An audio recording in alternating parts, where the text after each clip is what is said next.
You're watching News 24 Live. Well-known political economy analyst David Silk joins us in studio this morning to weigh in on last night's shock removal of Finance Minister Nene.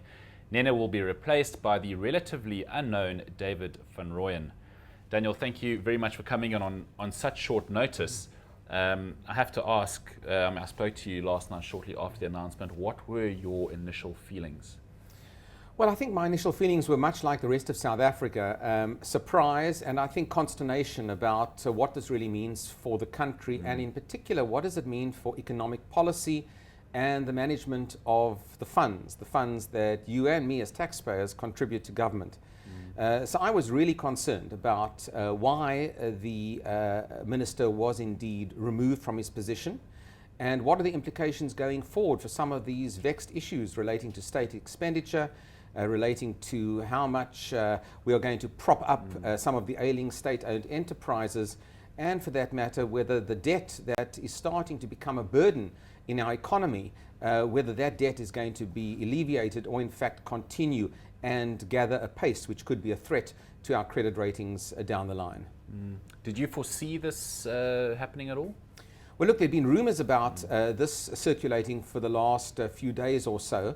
And clearly, Minister Nene was in a particularly difficult position given the circumstances surrounding South African Airways and his opposition to a financing deal that had been mooted, of course, by the boss of South African Airways, Dudu Myeni. Yes. So clearly there had been major issues rumbling under the surface, which the Minister of Finance had direct input into. And clearly, I think these are the issues on which he has become unstuck in his position.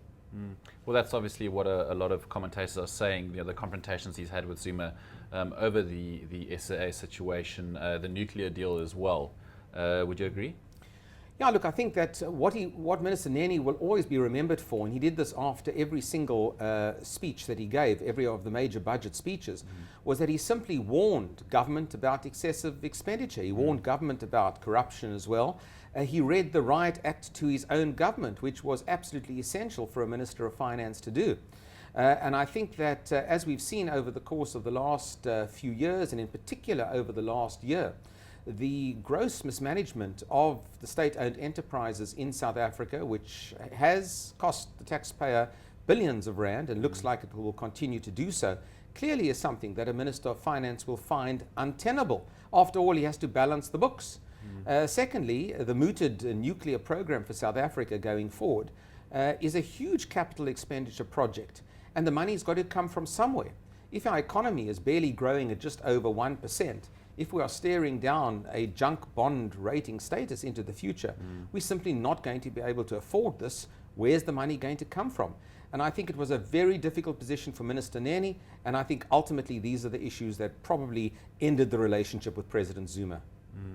You speak about the downgrading. Some are saying that the timing of this was actually quite cynical, sort of 2 days after major rating agencies downgraded South Africa's financial prospects. Well, I think the timing of this shows a complete lack of understanding of global markets and issues relating to sentiment. It's critically important in finance that sentiment remains positive about a country. The timing could not be worse for South Africa to have the announcement only days after a ratings downgrade. And ultimately, there has already been extensive concern about a lack of policy clarity on the economic sphere in South Africa and the inability of South Africa to take its economy into the National Development Plan era of 3, 4 or 5% GDP growth. So I think, again, government have shot itself in the foot, to use a cliche, with regards to communication and timing, a failure to understand international markets, and indeed, from that perspective, we saw within a few minutes of the announcement, the rand currency plunge to new record lows. Yeah, well, that was going to be my next question. Obviously, it took a battering after this announcement. How significant is that sort of effect it had overnight?